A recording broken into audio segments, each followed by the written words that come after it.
Welcome to the Valmika Property Investing Podcast.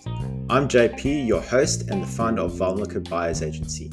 With my background in investment banking, I'm here to share Wall Street tips and secrets for building a top 4% property portfolio. Let's dive into the world of property investment together. Welcome to another episode of Valmika Property Investing Podcast. This will be the last episode of 2023, so I'd like to thank all my listeners for listening to the podcast. It's much appreciated, and we look forward to continuing with the podcast in the third week of January. The topic of this week will be the impact of remote work on property markets. This has been a profound change in the way property dynamics have occurred in the last couple of years. And it was all brought on from the pandemic.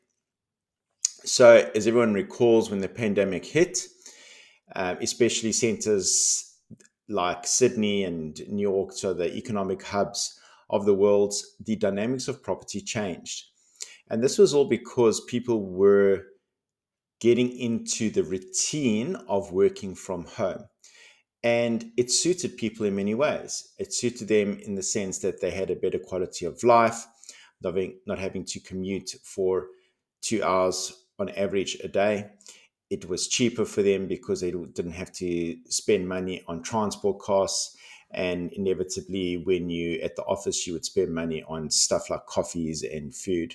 So they would save on all that. And as well, what they would do is have a high savings rate. So it allowed the economies and the population around the world, especially in the developed world, to save up quite a bit of money. And this dynamic, because of the better quality of life and because of the higher savings rate, it's created a kind of a culture of wanting to work from home, a culture that business owners have struggled with and struggled to change over the last couple of years. But how did it affect property? So it changed the dynamics of urban and suburban areas. So if we take Sydney, for example, the Sydney CBD actually became a ghost town. Because people could work from home, they decided not to live in small apartments anymore. They could move out to suburbs where there was bigger homes for the same price, for the same rental price, for better value for money. They also moved into areas such as regional areas, which are even significantly more cheaper. They moved back to areas where they grew up in those regional areas. And they were able to work as if they had never left the city because they were able to fill their role in their jobs, and they were able to save a lot more money on the back of it, and which is what people enjoyed. So what actually happened was the property in areas that were closer to the city center declined in value initially. So there was quite a large drop in rental income in areas like Sydney CBD, like Melbourne CBD, for example, because people were choosing not to live there anymore. And then the rental returns in suburbs a bit further away from the city and in regional areas increased.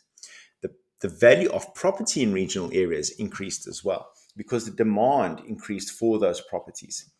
So after the significant drop in interest rates globally during the pandemic for that extra fiscal and monetary stimulus that was pumped into the system during the COVID era, a lot of that capital went into property, but in the outskirts of these cities and the regional areas.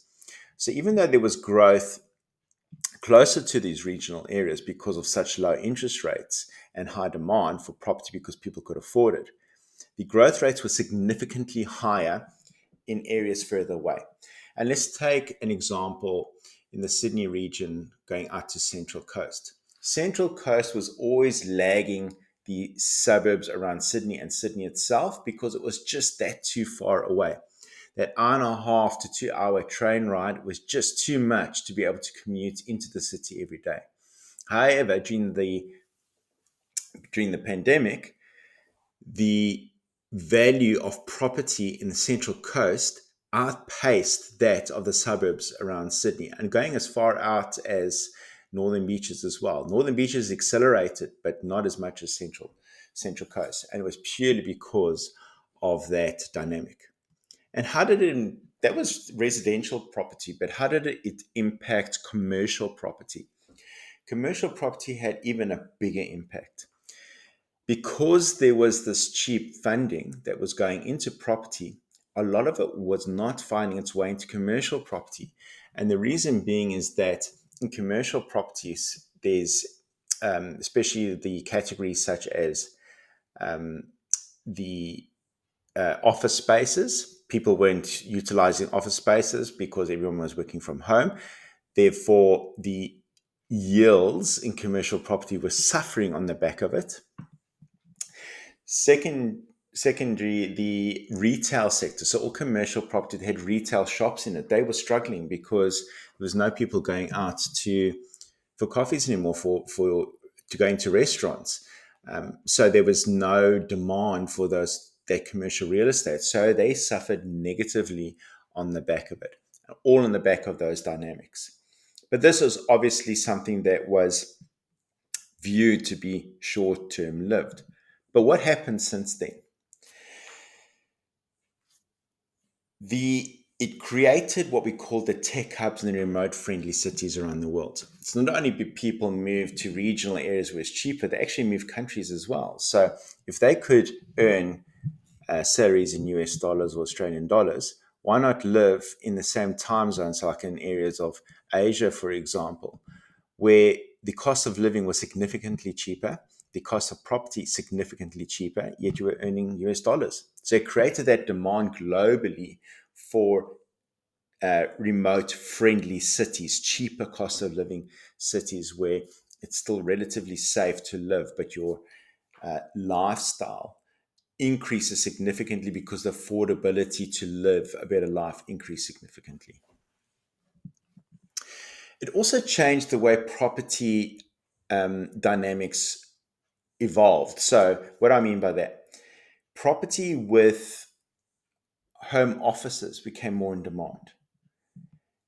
Because of this working from home, people required that extra space to be able to work from home. So property with studies became more available, more valuable. So the property dynamics changed itself as well. So what's happened since everyone started going back to work? Well, it's been working out differently in different cities. And it's all got to do with the high labor demand still at the moment. You will see that there's still a high wage inflation, or wage inflation that's sticky. So reserve banks around the world are battling with controlling inflation, and a lot of it's got to do with the high wage sector. So because there's still this demand for labor, the amount of pressure that, or so to speak, that employers can apply to their employees is limited because there's this demand, there's a labor shortage. So they can't force legally people to go back to work. And secondly, they can't encourage them through, those who are going to the office would be, probably more favored to get promotions, but purely because they need the labor. There's just not enough skilled people, also people doing retail jobs to fill all the gaps. So that working from home element is still very much in place, however, not as much as it was. So you find that on average, like in areas like Sydney, people on average are going back 3 days a week. However, areas in Melbourne, it's becoming more difficult to get people into the offices because Melbourne was affected a lot more drastically than Sydney was, because they had the longest lockdowns basically in any city in Australia, and probably one of the most in the world. And because of that, the work from home dynamic there is a lot stronger. So what's happened since then?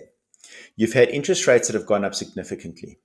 This has impacted commercial property especially. However, commercial property has not recovered because there's still this working from home dynamic, and especially in Melbourne. So you find that a lot of the office blocks, for example, high-rise office blocks in those city centers, and especially in countries like America, they are still struggling. So they haven't basically been revalued to adjust to the higher yield that would be required for investors to come back into it. So that readjustment hasn't happened, because if it does, there'll be a DSCR trigger on their debt. And because of that, you find that it's in a wait and see mode to see when this wage pressure dynamic changes. So commercial property, especially offices in city centers, are still struggling with regards to their yields. So their yields are kept artificially low when they should be a lot higher because debt yields are higher, but they haven't gone up because they don't have that demand dynamic from people wanting to come back to the office full time. So companies don't need offices full time. They only need half the space. So they've been cutting down on office space. But what will happen in the future? So this, in my view, will change once the interest rates take effect, economy slowed down. You'll find that unemployment will rise. When unemployment rises and there's more competition for jobs, you'll find that people will go back to the office, in my opinion. And that's when the property dynamic, especially for commercial, will change. I've seen a drastic change in areas like, for example, Central Coast as compared to areas in Sydney, like even around Northern Beaches. So Central Coast has been one of the only significant growth suburbs from the past that have not recovered. So Northern Beaches, eastern suburbs, for example, around Sydney, they're almost back at the peak that they were back in 2021. However, areas like Central Coast are still declining. So the median price of property in Central Coast is declining. And why is this the case? This is the case because that remote from work dynamic has changed. It's changing. So people are thinking that they will have to go back to the office. And as a result, they're not interested in purchasing property anymore in Central Coast. It's just too far away from the Sydney CBD. And this dynamic will gain momentum once the economies slow down a bit off the back of these high interest rates and unemployment increases, because the competition for jobs will get a lot more and people will be going back into the office because they're competing for these jobs. I hope this makes sense. And you've gained a lot of value from this episode. We look forward to speaking with you in next year, in the next episode, and wishing you all a Merry Christmas if you celebrate it, and a Happy New Year. We'll see you in the new year.